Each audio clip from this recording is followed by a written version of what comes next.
وقال لفتيانه اجعلوا بضاعتهم في رحالهم لعلهم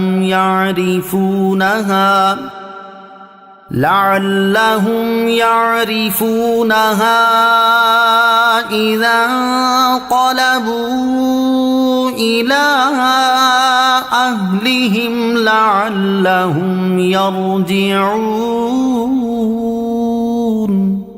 ترجمہ: اور یوسف نے اپنے غلاموں سے فرمایا ان کی رقم بھی ان کی بوریوں میں واپس رکھ دو تاکہ جب یہ اپنے گھر واپس لوٹ کر جائیں تو اسے پہچان لیں تاکہ یہ واپس آئیں۔ وقال لفتيانه، اور اپنے غلاموں سے فرمایا، تفسیر صراط الجنان میں ہے، یعنی حضرت یوسف علیہ السلام نے اپنے غلاموں سے فرمایا کہ ان لوگوں نے غلے کی جو قیمت دی ہے غلے کے ساتھ ساتھ وہ رقم بھی ان کی بوریوں میں واپس رکھ دو تاکہ جب وہ اپنا سامان کھولیں تو اپنی جمع شدہ رقم انہیں مل جائے اور قحط کے زمانے میں کام آئے، نیز یہ رقم پوشیدہ طور پر ان کے پاس پہنچے تاکہ انہیں لینے میں شرم بھی نہ آئے، اور یہ کرم و احسان دوبارہ آنے کے لیے ان کی رغبت کا باعث بھی ہو۔ ضرورت کے وقت رشتہ داروں کی مدد کرنے کی ترغیب۔ اس سے معلوم ہوا کہ جب رشتہ داروں کو کسی چیز کی حاجت اور ضرورت ہو تو اس میں ان کی مدد کرنی چاہیے۔ قرآن مجید اور احادیث مبارکہ میں باقاعدہ اس کی ترغیب بھی دی گئی ہے۔ چنانچہ رشتہ داروں کو دینے سے متعلق اللہ تبارک و تعالی ارشاد فرماتا ہے، ان اللہ یأمر بالعدل والإحسان وإیتاء ذی القربى وینہا عن الفحشاء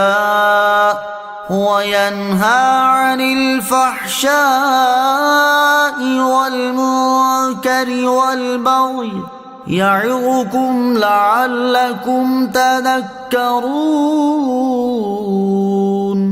ترجمہ: بے شک اللہ عدل اور احسان اور رشتہ داروں کو دینے کا حکم فرماتا ہے اور بے حیائی اور ہر بری بات اور ظلم سے منع فرماتا ہے، وہ تمہیں نصیحت فرماتا ہے تاکہ تم نصیحت حاصل کرو۔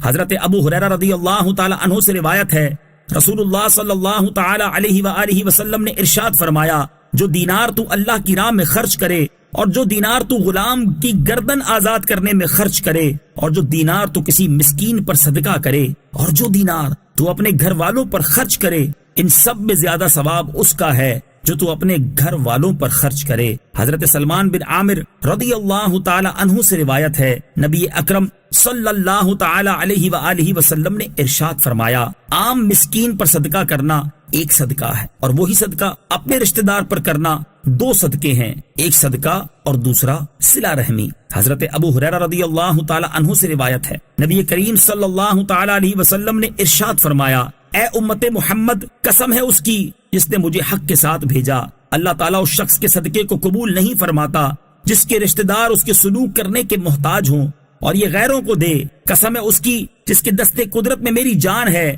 اللہ تعالیٰ اس کی طرف قیامت کے دن نظر نہ فرمائے گا۔ اللہ تبارک و تعالی ہمیں ضرورت مند رشتہ داروں کی مدد کرنے کی توفیق عطا فرمائے، آمین۔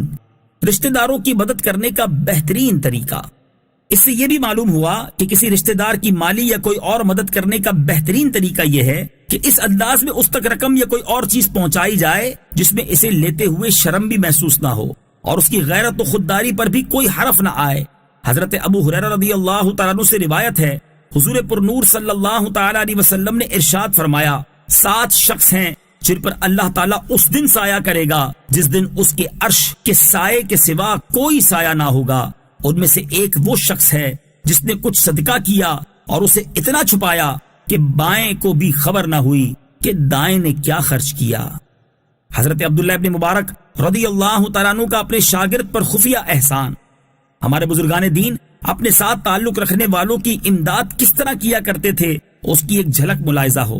حضرت عبداللہ ابن مبارک رضی اللہ تعالیٰ عنہ اکثر ترسوس کی طرف جاتے اور وہاں ایک مسافر خانے میں ٹھہرتے۔ ایک نوجوان آپ رضی اللہ تعالیٰ عنہ کی خدمت میں حاضر ہو کر حدیث سنا کرتا۔ جب بھی آپ رکا نامی شہر میں تشریف لاتے تو وہ نوجوان حاضر خدمت ہو جاتا۔ ایک مرتبہ آپ رضی اللہ تعالیٰ عنہ رکا پہنچے تو اس نوجوان کو نہ پایا۔ اس وقت آپ جلدی میں تھے کیونکہ مسلمانوں کا ایک لشکر جہاد کے لیے گیا ہوا تھا اور آپ بھی اس میں شرکت کے لیے آئے تھے۔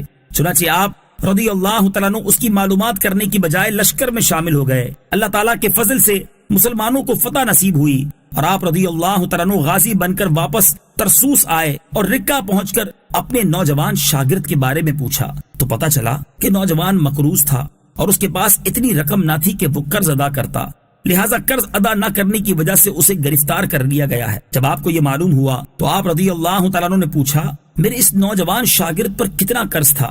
کہا گیا 10,000 درہم۔ آپ پوچھتے پوچھتے قرض خواہ کے گھر پہنچے، اسے 10,000 درہم دے کر اپنے شاگرد کی رہائی کا مطالبہ کیا اور فرمایا جب تک میں زندہ ہوں اس وقت تک کسی کو بھی اس واقعے کی خبر نہ دینا۔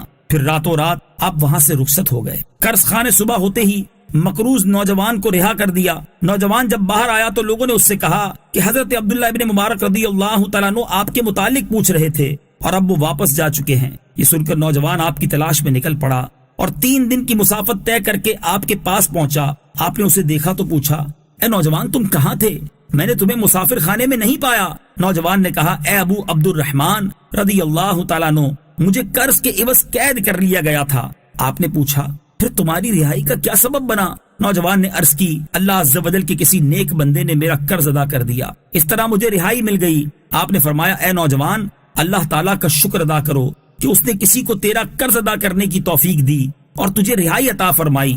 راوی کہتے ہیں جب تک حضرت عبداللہ ابن مبارک زندہ رہے تب تک اس قرض خواہ نے کسی کو بھی خبر نہ دی کہ نوجوان کا قرض کس نے ادا کیا۔ آپ رضی اللہ تعالی عنہ کے وصال کے بعد اس نے سارا واقعہ لوگوں کو بتا دیا۔ فلما رجعوا إلى أبيهم قالوا يا أبانا منع منا الكيل فأرسل معنا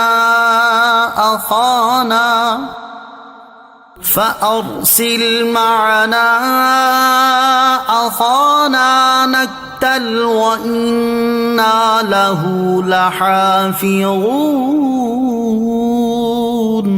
ترجمہ پھر جب وہ اپنے باپ کی طرف لوٹ کر گئے تو کہنے لگے اے ہمارے باپ ہم سے غلہ روک دیا گیا، لہٰذا ہمارے بھائی کو ہمارے ساتھ بھیج دیجئے تاکہ ہم غلہ لا سکیں اور ہم ضرور اس کی حفاظت کریں گے۔ فلما رجعوا إلى أبيهم پھر جب وہ اپنے باپ کی طرف لوٹ کر گئے، تفسیر صراط الجنان میں ہے جب حضرت یوسف علیہ السلام کے بھائی اپنے والد محترم حضرت یعقوب علیہ السلام کے پاس لوٹ کر گئے تو بادشاہ کے حسن سلوک اور اس کے احسان کا ذکر کرتے ہوئے کہا کہ اس نے ہماری وہ عزت و تکریم کی کہ اگر آپ علیہ السلام کی اولاد میں سے کوئی ہوتا تو وہ بھی ایسا نہ کر سکتا۔ حضرت یعقوب نے فرمایا اب اگر تم بادشاہ مصر کے پاس جاؤ تو میری طرف سے سلام پہنچانا اور کہنا کہ ہمارے والد تیرے حق میں تیرے اس سلوک کی وجہ سے دعا کرتے ہیں۔ انہوں نے عرض کی اے ہمارے باپ شاہ مصر نے ہم سے کہہ دیا ہے کہ اگر ہم بنیامین کو نہ لے کر آئے تو آئندہ ہمیں غلہ نہیں ملے گا، اس لیے بنیامین کا جانا ضروری ہے۔ آپ ہمارے بھائی بنیامین کو ہمارے ساتھ بھیج دیجئے تاکہ ہم غلہ لا سکیں، ہم ضرور اس کی حفاظت کریں گے اور انہیں بخیریت آپ علیہ السلام کے پاس واپس لائیں گے۔